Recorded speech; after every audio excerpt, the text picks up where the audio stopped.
you wanted the best, you've got the best podcast. The hottest podcast in the world. The Chris Voss Show, the preeminent podcast with guests so smart you may experience serious brain bleed. The CEOs, authors, thought leaders, visionaries, and motivators.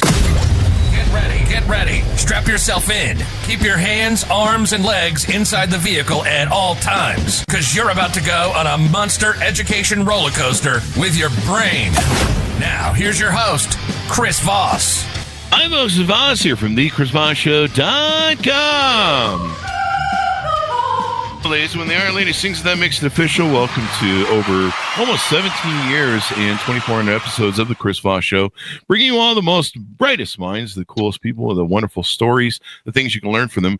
For your family, friends, and relatives, go to goodreads.com/Chris Voss, linkedin.com/Chris Voss, and facebook.com/Chris Voss. Did I do that one already? We're just all over the internet. Just search the Chris Voss Show and Chris Voss. Opinions expressed by guests on the podcast are solely their own and do not necessarily reflect the opinions of the host or the Chris Voss Show. Some guests of the show may buy advertising on the podcast, but it is not an endorsement or review of any kind. Today's featured author comes to us from bookstolifemarketing.co.uk. With expert publishing to strategic marketing, they help authors reach their audience and maximize their book success. Today we have an amazing young man on the show. We're going to be talking about his book, his insights, his journey of life, and what you can learn from it to make your life better. Silas Toney joins us on the show. He is the author of the book that came out August 25th, 2023, called Seasons, The Beautiful Transition. And we're going to get into that book with him and everything else. He was born in Sumter, South Carolina. He is no stranger to the ebb and flow of life's experience. The youngest of 9 children. Wow. Was not initially drawn to books. As a child, he wondered about the magic of writing and how authors could craft so many words and what gave them their weight. Many years later, Toney not only found his voice, but also began pondering the weight of words in a deeply personal way. Welcome to the show, Silas. How are you?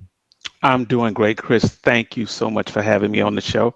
Thank you, and thank you for coming. It's an honor to have you. Give us your .coms. Where do you want people to find you on the interwebs? Yes. My book, Seasons, The Beautiful Transition, is on Amazon.com. It's in BarnesandNoble.com as well. Mm-hmm. You can find more information about me on Facebook, Instagram as well. So give us a 30,000 overview. What's inside this new book? Yes. Seasons, The Beautiful Transition. I think it's a poetic journey through life seasons. I try my best to parallel the seasons of life with the seasons of nature. So Seasons, The Beautiful Transition. Normally when we just entered summer in a real hot way here in North Carolina, but just before summer starts, spring and summer, there's this transition that happens. Mm-hmm. And I often wonder when other people are thinking about, well, I want the seasons to go ahead and just begin. I'm thinking, what possible wisdom is spring passing on to summer in this transition period? What could they possibly be talking about? So that's where the word transition comes in, and it speaks to seasons. We all go through seasons of life. We have seasons of difficulty, seasons of great joy, and hopefully what the reader will get from this book is that seasons are just that. They're seasons. They don't last forever. Mm-hmm. So if you find yourself in a difficult season, just hold on. This too shall pass. There's that one song about the time of the season. You know that song I'm talking about? I think the Zombies did it. Yeah. Somebody did it. Times, but this is an interesting thing. I've never really thought about making parallel the seasons of time and the seasons of your life. And, that makes sense. I mean, sometimes we do go through like these troughs or these high points and sometimes challenging times. And I like what you're saying, just keep going. Absolutely. You have to keep going and learn what you can. If it's a difficult season, while you in it, it's hard sometimes to see any beauty in it because right while you're in it. So we live life going forward, but we really understand it looking back. We can look back and say, wow, I see now, I understand now. But again, while you're in it, it's very difficult. So you don't want to give up. It's the season will end. That's interesting. I've always wished, there's lessons it seems like we have to learn in life, or, we talked about this earlier today on the show, that, it seems like, and I don't believe that there's some sort of master puppeteer in the sky with the sadist sort of mentality, or books that describe that sort of thing. But, everyone's got their own thing that they need to believe to get through life. But I kind of feel like sometimes, the universe is a survival. It's a game of survival, right? It's right. You can get hit by a bus one day and you're gone. I mean, this is how it goes. There's disease, pestilence, lions and tigers and bears, and earthquakes, and I don't know. I don't have a joke to round that out at the end. I went on a wander looking for the punchline and I couldn't find it. So, but we go through these things, and I wish that whenever life or the universe wants me to learn something, instead of putting me through the lesson, if it could just like call me and be like, "Hey, would you like to get with the shit kicked out of you for a season, or you want to read a book that'll fix this so you don't have to go through this?" I'll be like, "Hey, I'll take the book." Anyway, or the movie, one of the two. But that's not the way it works. But yes. No, it doesn't. And nothing teaches us like experience. That's true. And some people don't learn from experience either. They keep doing the same thing over and over again, too. So it's probably important in your book where you talk about, learning from these seasons, regardless of whether good or bad or ugly. Absolutely. Again, here in North Carolina, I know in the beginning of spring, we have a lot of pollen, and the pollen wreaks havoc on those with that allergy, right? And but also it's the beginning of a new year, it's the beginning of a new season. Flowers are blooming and all that stuff, and all this newness is happening right in the midst of that. And you don't sweep any of those negative things under the rug, of course, right? But what are you going to give your attention to? Are you going to give your authority to just what's irritating you? Or would you be able to give some authority to the beauty that's happening in the midst of that? Yeah. And I love that concept. I call that gratitude moments. And one thing I've learned going through a few dichotomies in my life where, I just pretty much got destroyed by whatever was happening in life, the 2008 recession, just wiped out a ton of people. And what I've learned to do is, instead of looking at what I'm lost, because I never really owned that anyway, looking at what I can learn from it, what I can gain, and then also appreciating what I have. When COVID hit, I was losing hundreds of thousands of dollars in a business we built for 5 years at events, and the events closed and money just right. burnt. And in looking at it, it also changed my trajectory of life. I'd spent most of my life chasing money, cars, girls, assets, all the things. Right. And it made me realize that my family was more important to me than anything. My mom, my sister, that are still in my life, and they could be taken from me in an instant. My friends could be taken from me in an instant. And I realized that, like, the cars, the money, all that bullshit didn't really matter on the long end of things. And so, like what you said, trying to see what you can learn from this, and have a moment of gratitude and appreciation, that really helped to ground me. And in grounding me in that way, I found that also helps me create the leaping point from where I need to move forward from there. Yeah, absolutely. And I've viewed one of your podcasts before, and you mentioned your Gratitude Sunday, and Yeah. I think that is such an awesome idea. We need to take time out to do that. I have this one thing that happened to me a couple of years ago. I normally drink a lot of water before going to bed, so one of my first things is to hit the bathroom in the morning. And I remember this particular morning, I made my way halfway between the bed and the bathroom, and I just stopped in my tracks and realized how effortlessly I got out of bed with no pain, didn't need any assistance.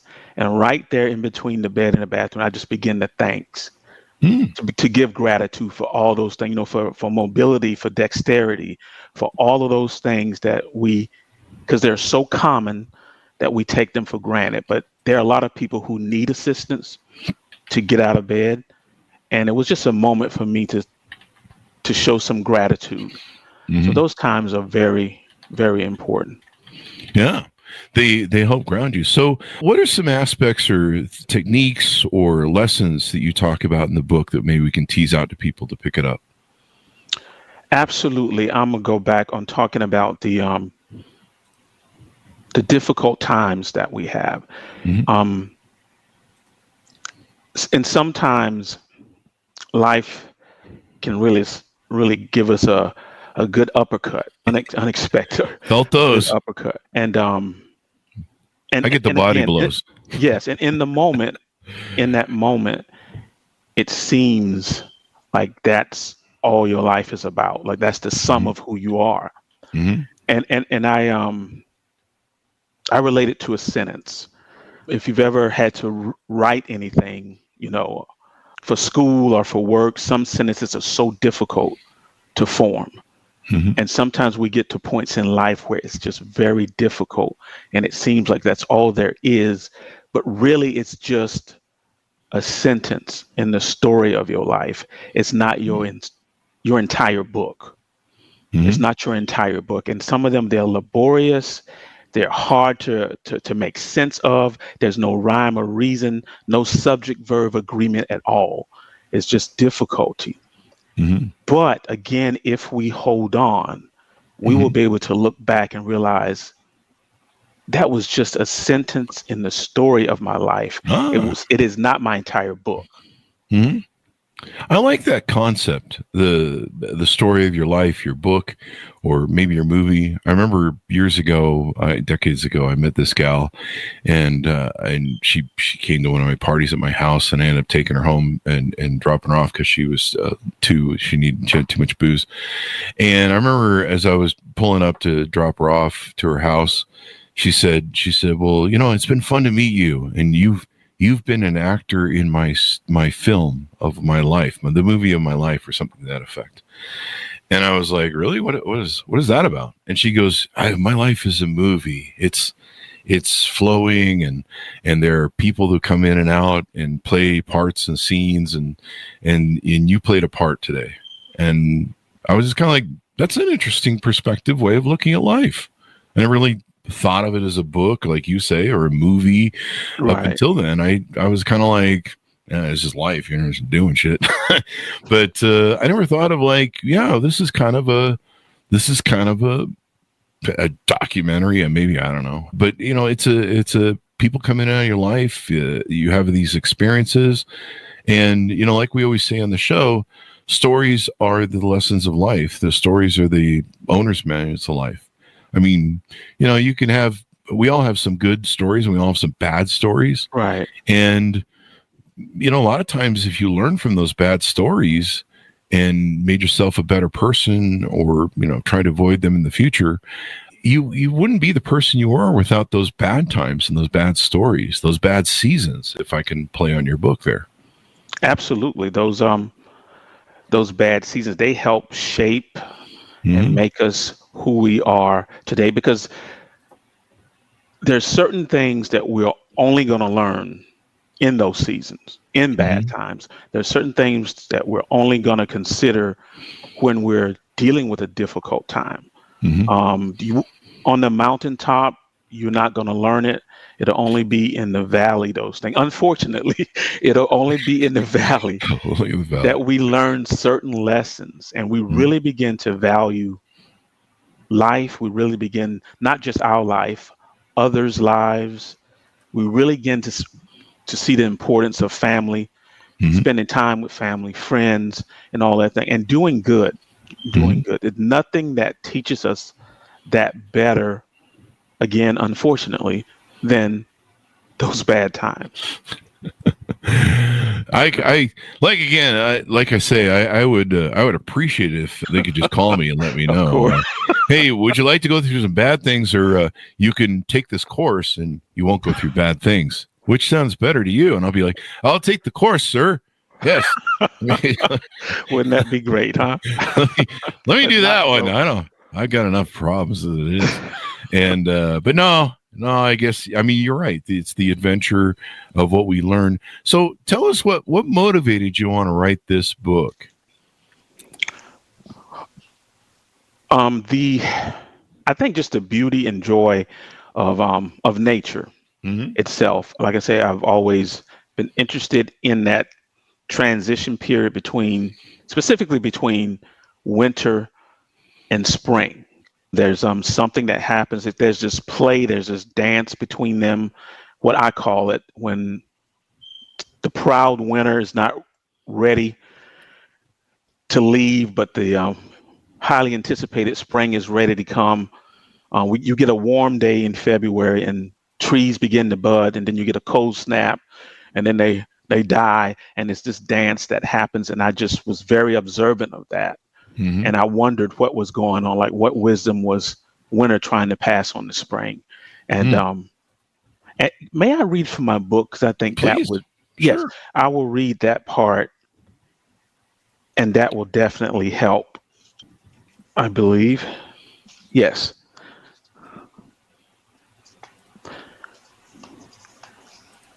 So this is called Spring on the Horizon. For everything there is a season. He has made everything beautiful in its time. He has also set eternity in the hearts of man. That's Ecclesiastes 3:11. Spring on the horizon, and all the days of winter not yet fulfilled. Winter proclaims, "This is my time. Shall not all my days come to pass? After all, are there not 4 seasons?" All the while, spring with great expectation awaits her triumphant entry. The excitement at which spring anticipates her moment expressed in the early budding. Hints of green invade the skyline, blossoms of color dot the landscape. Her fragrance, like none other, arises. She can barely stand it. Beautiful is this transition. Cold nights that lead to cooler mornings, mornings met with coats and sweaters. By noonday, garments are shed, welcoming the warmth of the bright sun and the melodies of a songbird. Still teased with an east-northeasterly breeze, just strong enough to fully enjoy the warmness that spring offers and the fading glory of a proud winter. Trees swayed in an almost slow motion, likened to a dance in rhythm with the wind. The sun's brilliance, soft, evokes smiles of gratitude. Nostalgia overtakes the senses. Cotton candy clouds painted against a magnificently blue canvas. A surprisingly yet inviting kiss on the cheek by the last days of winter and the first days of spring. Spring calls out to winter. No, she beckons him. Come away with me. Rest and be renewed by my first fruits. Winter joyfully surrenders. So in that space in between, this is the conversation they're having, spring and winter. And I think what we can learn from it is knowing when a season in life is ending and knowing when a new one is beginning, and also being willing to let go of those things in the old season that will do us no good in the new season. In spring, winter coats would make us miserable. Yeah. So we need to let them go. Just like sometimes people come into our lives and they're only in our lives for a season. And so when they leave, or when we feel them pulling away, sometimes we can try to hold on too long. And sometimes we have to realize that we were in each other's lives for just a season, and being willing to let go so you can move on freely into the new season. Yeah. That's really important as well. Yeah. Yeah. Yeah. The let's see. So Tell us about what is your favorite season? What do you like the most? Fall is my favorite season. Again, to me, well, we're coming out of a hot summer normally, and it's just this sense of gratitude I think that arises overall because as we're approaching Thanksgiving, Christmas, I think in autumn this sense of gratitude just arises. The weather is cooler Mm-hmm. and food is good all year round. But when fall hits, as we're going into the holiday season, food just gets so much better. The colors of fall, the sense of gathering with family and friends and enjoying the harvest of the past seasons. Mm-hmm. And it prepares us for Thanksgiving, for Christmas, those major holidays. It's just a beautiful time of year. You can open your window, give your AC a break. Yeah. And so, tell us about your upbringing. What were some of the things that influenced you when you were growing up, and all that? And you grew up with 9 kids in your family. Tell us what that experience was, and maybe how that shaped you. Yeah, grew up on a farm. So every day after school, we had chores. It was either planting, watering, or weeding, chopping wood, for the fireplace, that type stuff. It was a good time. Mm-hmm. We were busy. It was a lot of us, so we were never bored. Mm-hmm. There was a lot to do. We were never bored, and I think that community, that sense of community, the sense of having people around, it really helps shape you. It really helps form you. And so growing up, again, like I said, I was not an avid reader, but I always wondered, I'd see these thick books, text school books, and wondered, how did authors come up with so much? How did they Mm-hmm. craft so many words? And Yeah. and I remember one of my favorite books was in The Tale of Two Cities by Charles Dickens. Mm-hmm. And I remember the imagery that's in that book as you read it. He talks about the perils of the French Revolution, and Mm-hmm. I remember reading that in junior high school, and it was like I was there. Mm-hmm. The imagery was that rich. And so, how did you know when you were a writer? When did you start writing? Wow, when did I know I was a writer? Yeah.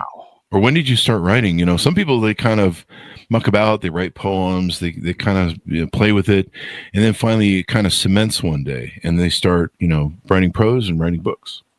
Absolutely. So it wasn't that long ago. I just remember normally after a church service, I would go home and ruminate on what was said, and then I would write something of my own just for me.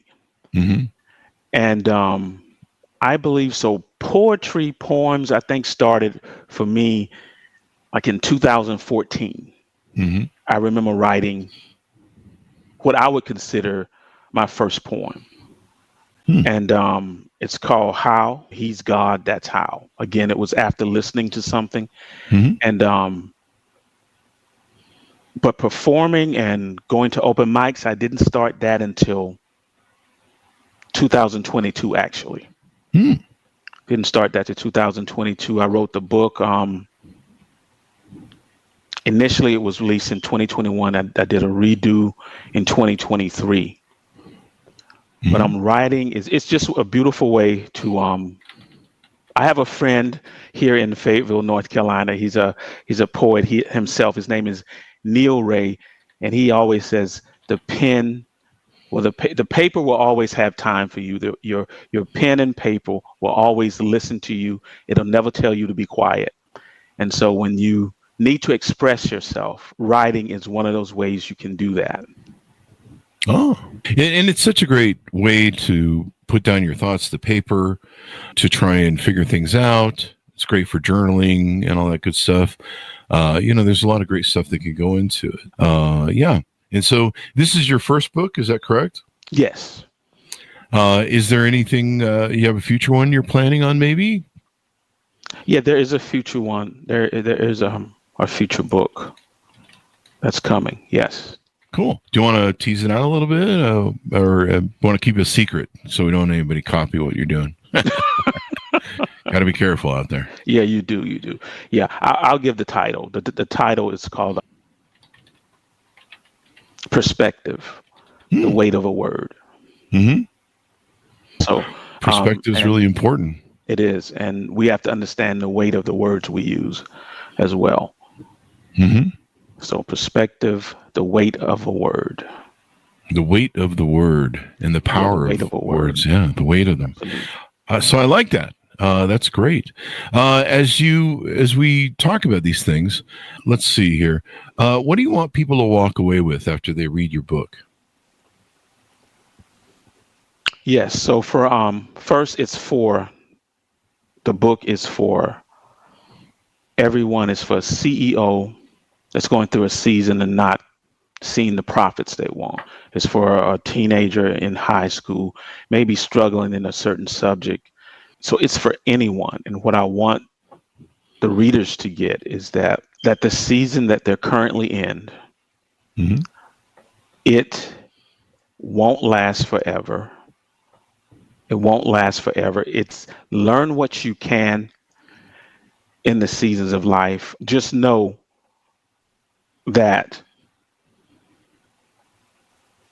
this too shall pass,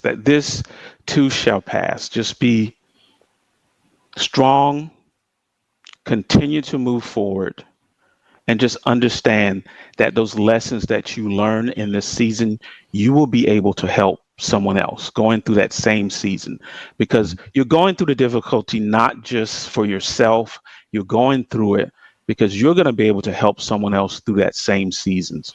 So these seasons are teaching us, they're preparing us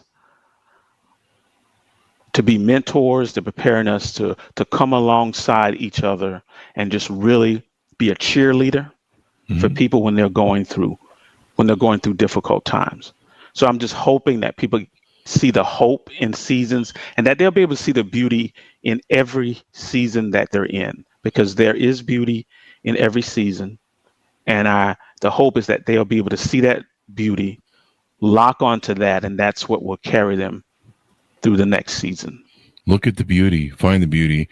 Yeah. Sometimes I've had to do that, where I've had to, go for a drive up in the hills or in the country and go someplace where it's quiet and peaceful and try and find myself or rebalance myself. One of my favorite seasons is fall, and visiting up here in Utah. And in Utah, the fall in the canyons here with the mountains, the fall is just beautiful. It's just tons of beautiful leaves and right. You go up there and there's something about it. I don't know why. And there's something peaceful going up to a drive. Sometimes I go up in the canyon. There's a lake house up there that has a fine dining place that makes beautiful food, and you can sit on this porch that hangs over the water, and you can enjoy this beautiful slapping of the waves, the water there, right. The mountains, the sunset, and learning to appreciate that beauty, like you talk about, is really important, and it kind of grounds you, kind of resets you, it kind of refills your bucket. Absolutely. It really does. It reshifts your focus, because whatever we focus on is going to be magnified. So if we just focus on the problem, then that problem is going to seem insurmountable. But like you say, if we take a reprieve, we take those long drives and just, begin to focus on something other than the problem, it can really redirect, our mood, our attention, and everything. So we need those times to just to get away from it all, so to speak. Do that reset. I tell you, man, sometimes you just need it. I've kind of found that I need to make sure that I take care of myself on the weekends, and I go do something, and I get a chance to relax and all that good stuff. And I find that can really help me. It's just one of those things that you got to do. What are some of your favorite authors? Well, like I mentioned, Charles Dickens is one of my favorite authors. I like Maya Angelou. Love her. Her poetry. I can't believe I just drew a blank. We tend to do that when we put you on the spot on the show. Sometimes we try to lighten your face, go, but yeah, those put you on the spot. Definitely. Yeah, those two. Yeah. Do you remember the first story you ever read and the impact it had on you? Was there a story that you can remember that stood out, or a book that stood out on you? Yeah, there was probably not the very first one, but again, I go back to Charles Dickens, because when you open up The Tale of Two Cities, in the first few pages, he has that poem about he has this poem that just it just blew me away the first time I read it. Yeah, and he mentions the seasons in it. Like there's it was the winter of despair. It was the spring of hope. It was the winter of despair. Again, he's talking about all these beautiful contrasts that are happening at the same time during the French Revolution. The winter of despair, the spring of hope, and all. He goes on in that, and it was just and I'm not sure why, other than the imagery that, like I said, the book, it took me. It's like I was there experiencing it when I read that. The imagery is so rich in that book. Tale of Two Cities. The Tale of Two Cities. And what was the line that opens from that? It was the worst of times, it was the best. Yeah, that's it. It was the worst of times, it was the best of times. You see those beautiful contrasts. The worst of times, it was the best of time. It was the age of foolishness. It was the age of wisdom. It was the age of incredulity. Don't recall all of it, but yeah. The pretty interesting. Yeah. So as we go out, final things you want people to know about, and what she's interested in, or what people might be interested in. Yes, I would like to mention today, because today there's an anniversary that happened, and I'm not sure if you are aware of it. And I would like to share a poem I wrote about it as well. It is this is the third anniversary of the overturn of Roe versus Wade. And in 2019, then President Trump, during his State of the Union address, he mentioned, abortion, and he spoke about it from the State of the Union address. And I believe it needed to be stated from the highest office in the land. And when he did that, here in North Carolina, there were some legislations passed that offered the unborn some more protection. And I was celebrating those little victories. And so I asked God, I said, God, what would the unborn say to us if they could speak? To whom would they direct their plea for the right to live if they could speak? And I'd never thought to ask that. And so I began to write. I am one who's remembered. I'm fearfully and wonderfully made. Oh, that I might live so my soul can know it full well. I hear of royal priesthood, holy nations, those set apart for the master's use. Could he be speaking of me? Please hear my plea. Who will stand for me? Is it not the same as standing for thee? When you've done it to the least of these, you've done so unto me. Let me live that his spirit may dwell in me. Tell me, how could my existence be met with such strife? Are you unaware I was created by the way, the truth, and the life? His image on me, now full of worth, just like you, in this he created before my birth. Mom, Dad, I'm his offspring, not some unknown thing. This you must know. Your own poets have said so. Knitted together in you by his hand, not by man.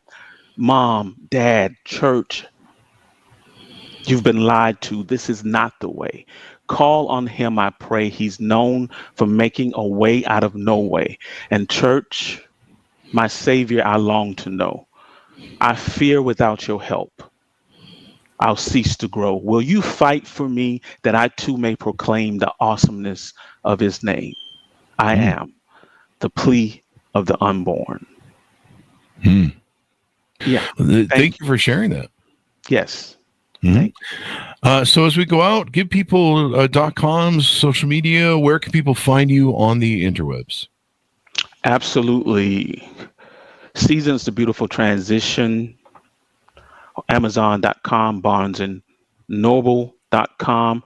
I'm on Facebook, Instagram, that's Silas Toney, SILASTONEY, on Facebook and Instagram.com. And there you have it. Well, thank you very much for coming on the show. We really appreciate it. Thank you for offering this awesome platform. It's an honor to be on the show with you today, Chris. Thank you.